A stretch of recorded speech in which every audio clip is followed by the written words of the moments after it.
ini kita akan kembali lagi belajar tentang firman Tuhan yang terambil dalam Kejadian 11 ayat 1 sampai ayat yang ke-9.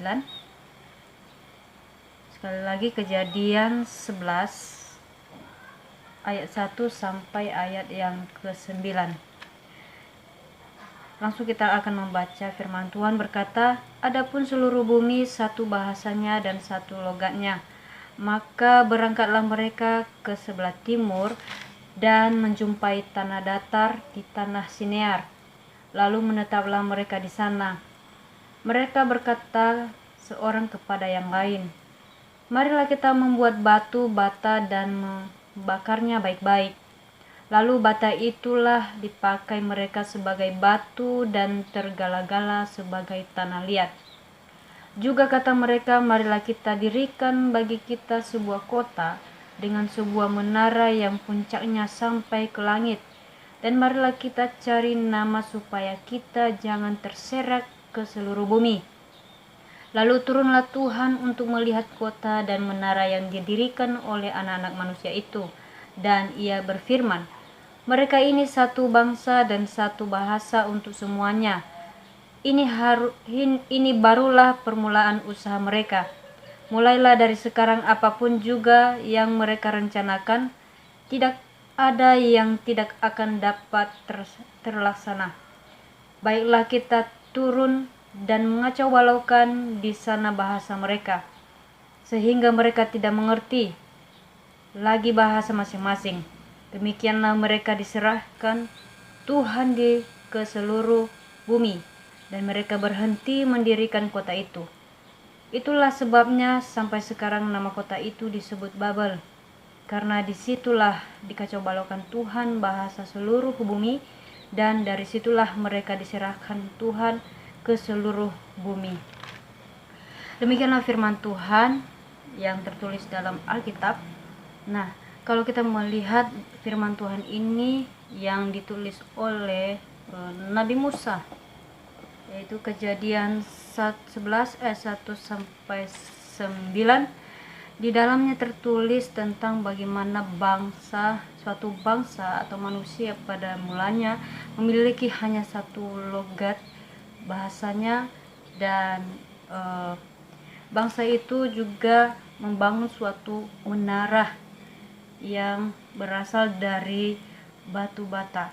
Dan juga di dalam ayat yang pertama di sini tertulis bahwa satu bahasa logat manusia pada mulanya. Ia mengatakan, "Adapun seluruh bumi satu bahasanya dan satu logatnya. Maka berangkatlah mereka ke sebelah timur dan menjumpai tanah datar di tanah Sinear. Lalu menetaplah mereka di sana." Disinilah bangsa tersebut berada di tanah Sinear. Mereka adalah keturunan daripada Nuh. Keturunan dari Nuh begitu banyak memenuhi bumi pada saat itu. Dan suatu ketika mereka membangun suatu menara, yaitu yang disebut dengan Menara Babel.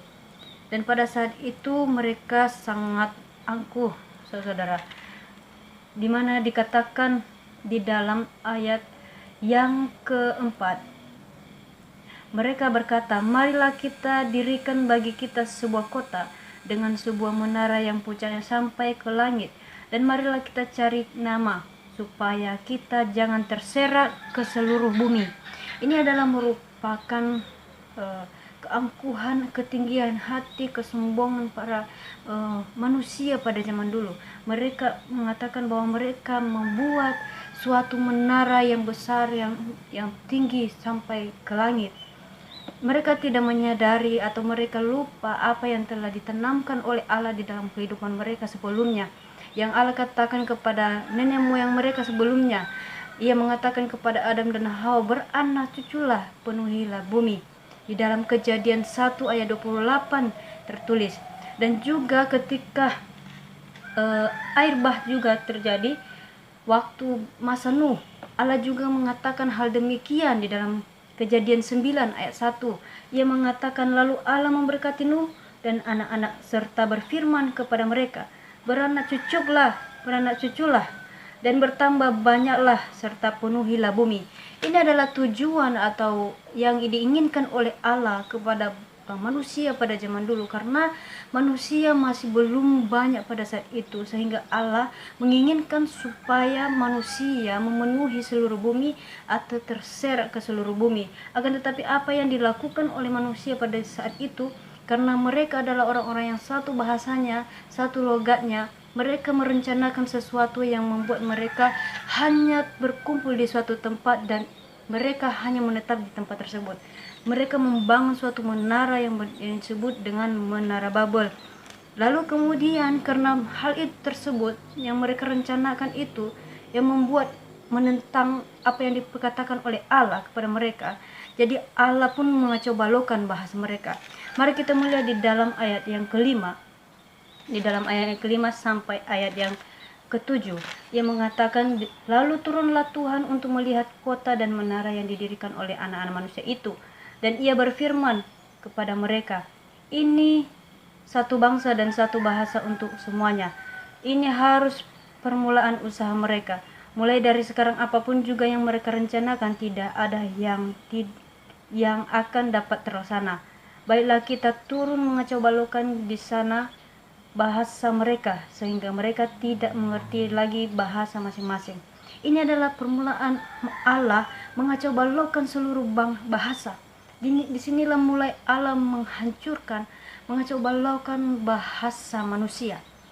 Apabila saudara-saudara pada zaman sekarang ini beribu-ribu bahasa, maka kita tidak boleh bertanya lagi dari mana asal mulanya. Memang sudah tercatat dalam Alkitab asal mulanya ketika Allah mengacau balaukan bahasa saudara-saudara. Dan pada saat ini selanjutnya kita melihat manusia itu terserak di seluruh bumi di dalam ayat yang ke-8 sampai yang ayat ke-9 yang mengatakan, demikianlah mereka diserahkan Tuhan dari situ ke seluruh bumi, dan mereka berhenti mendirikan kota itu. Itulah sebabnya sampai sekarang nama kota itu disebut Babel, karena disitulah dikacaukan Tuhan bahasa seluruh bumi, dan dari situlah mereka diserahkan Tuhan ke seluruh bumi.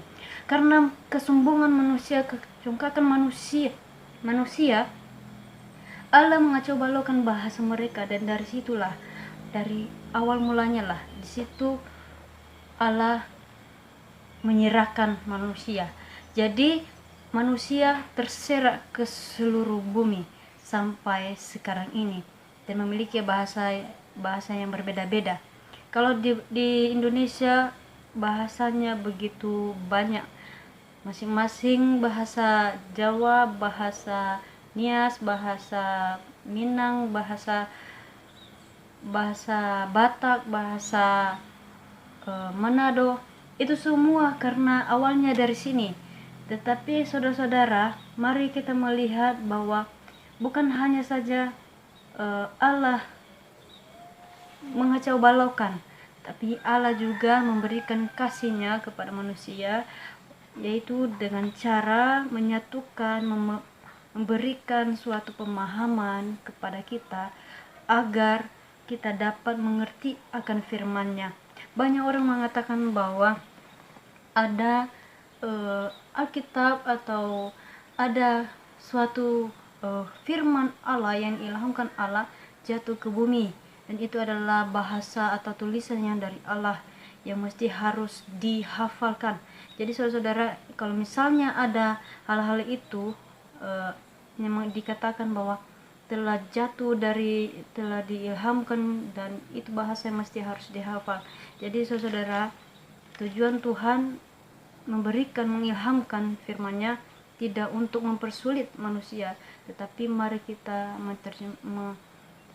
menerjemahkannya dengan bahasa yang sederhana, yaitu dengan dari bahasa Ibrani, bahasa Inggris, bahasa Arab, dan menuju ke dalam bahasa Indonesia, agar orang-orang yang kita capai, orang yang kita injili, orang yang kita beritakan firman Tuhan dapat mengerti apa yang kita katakan. Jadi saudara, inilah merupakan firman Tuhan yang menjadi berkat bagi kehidupan kita. Bahasa bukan hambatan untuk menyampaikan Injil, tapi bahasa merupakan penyatuan untuk menyampaikan firman Tuhan. Salam.